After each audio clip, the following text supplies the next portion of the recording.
Everyone, welcome to the show, Chris Cagle.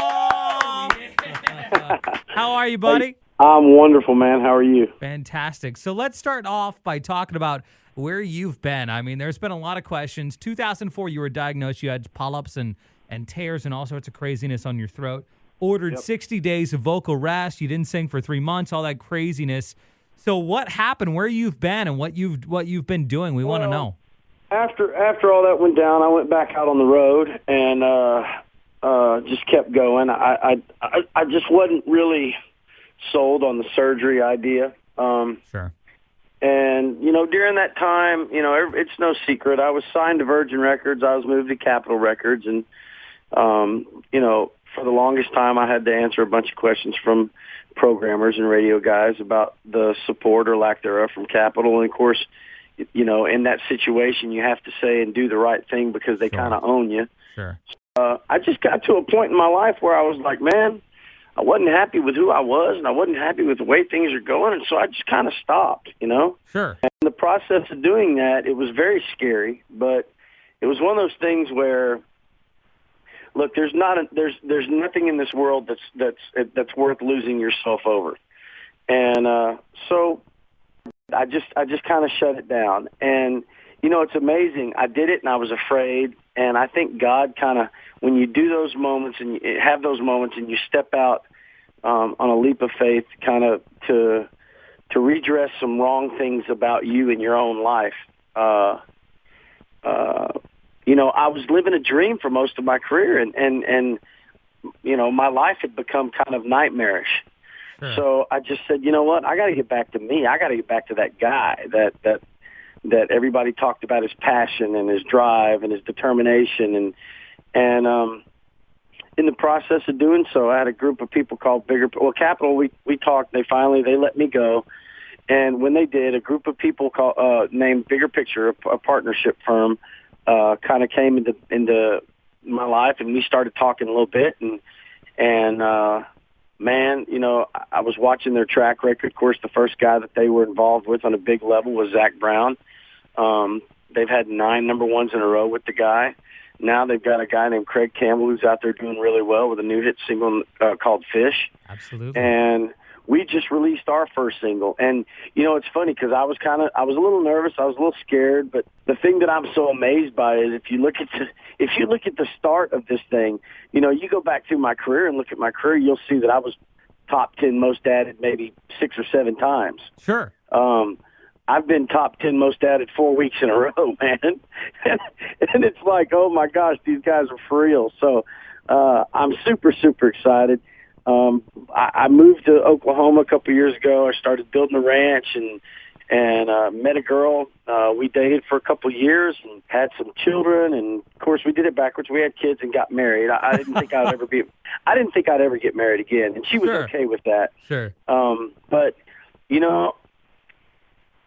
the more I saw her as a mother, and as my friend, and as somebody that I was in love with, I kept growing deeper and deeper in love with her, and I was like, you know what?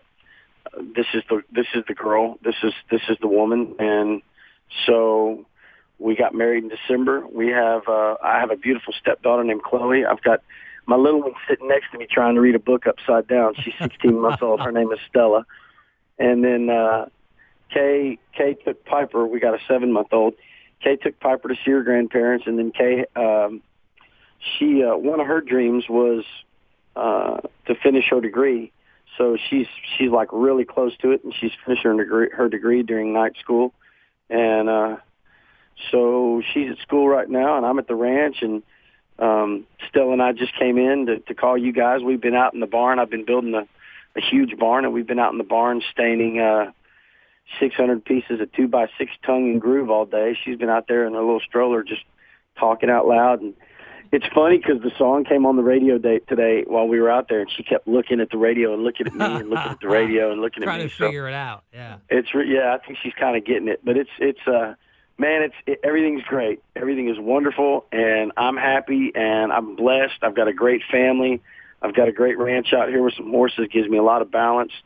And it's time to get back out on the road and do what I do best, man. And that's take care of fans and sing and enjoy music. I think the younger crowd forgets all the success that you've had. And you mentioned earlier, I mean, Play It Loud went gold, by the way, with Laredo, I Breathe In, I Breathe Out. The second CD, of course, Chicks Dig It, What a Beautiful Day. And then, of course, we've got What Kinda Gone. I myself, by the way, the reason I asked for this interview is because I was and am a gigantic fan from day one. Saw you perform at a fair randomly with Chad Brock, middle of nowhere, North Carolina, when I lived there. And I was absolutely blown away by it. And I love the new single, Got My Country On. Tell me, what can we expect from the new Chris Cagle? You know, it's funny because this album, I look at this album as my true sequel to the first record.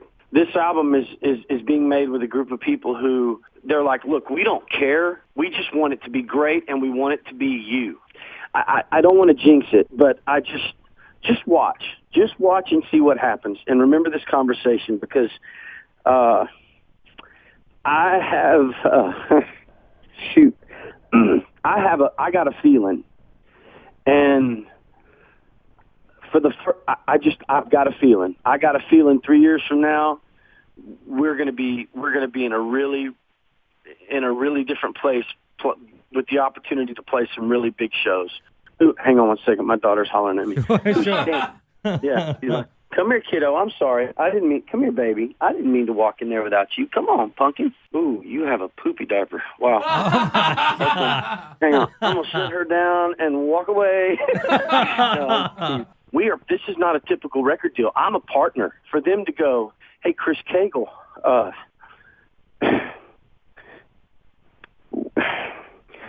we believe in you over everybody else. You're our guy. Man, that is just like, I want to jump through the roof right now, just talking about it. I'm not talking about being rich. I'm just talking about we live in a double wide, and we're happy people. Sure. Actually, I can't say double wide. I have to say modular home. My wife gets mad. She's like, please say modular home, because it is a modular home. I'm like, honey, it's a double wide. They rolled it in here in 2 pieces. Hilarious. But no, it's a great little place, and you know, we get up in the morning, we go feed the horses, we work in the barn, we've got our lemon trees, we collect our eggs from the chickens, we've got a little cow that we've grown our own beef, and he's in the freezer, and you know, it's a great life, man. And that's one of the things that I'm even more proud of than anything. Out of all the places and what I could choose to do, I came back to my roots. I don't get on stage and wear boots and a cowboy hat because it's the thing to do in singing country music. I come home, and you saw in that video, that is my life. That is what I do on a daily basis. So listen, the album's going to be called Back in the Saddle, yes? I think so. That's kind of, you know, every album in my life has been kind of a snapshot of where I've been, except for the second one, and that's the one Capitol got involved in and said, well, we got to have a sophomore title and self-debut and brand the name, which I get, and so I said, whatever. I don't care if you call it Poop on a Stick, as long as it sells records and you know, people like it. Sure. And then the third record was Anywhere But Here. I wanted to be anywhere but where I was at in life, and for obvious reasons. Right. And the fourth record, after all that and the manager and the lawsuit and the whole 9 yards, I just thought, man, my life's been a country song. What a great title. Right, absolutely. So, yeah, Back in the Saddle, that seems really fitting to me. I don't know if that's going to be the name. I haven't really talked to the partners yet. It's something that I kind of said that the Cagle heads have kind of said they want. Right. So we're at a red light. We're next to Chris Cagle. What's the number one song we would most likely hear you singing at the top of your lungs? Rocky Mountain Way, Joe Walsh. Nice. Last meal on death row or something like that. What would your last meal be? Last meal would be a 20-ounce rare prime rib and a cold water Australian lobster tail. Oh, it's time to go eat. Are you kidding me? Right? That's ridiculous. All right, Friday night, no weekend plans. What does Chris Cagle like to do? Friday night, no weekend plans. Actually, you know what? We sit on the back deck of my double wide. Yeah. I'll get a 6-pack. My wife will get some of those little bitty, what do you call it, wine coolers, the mini ones, yeah. Yeah, the little ones or something. And we'll light a fire, and the kids, Chloe will take the girls, and they'll ride around in the Rangers, and we'll just sit out there and hang out and talk about how good life is. Before each show, you always do this. I always have to pee. I always have to pee. Chris Cagle, thank you so much for joining us, man. Appreciate it. You bet, buddy.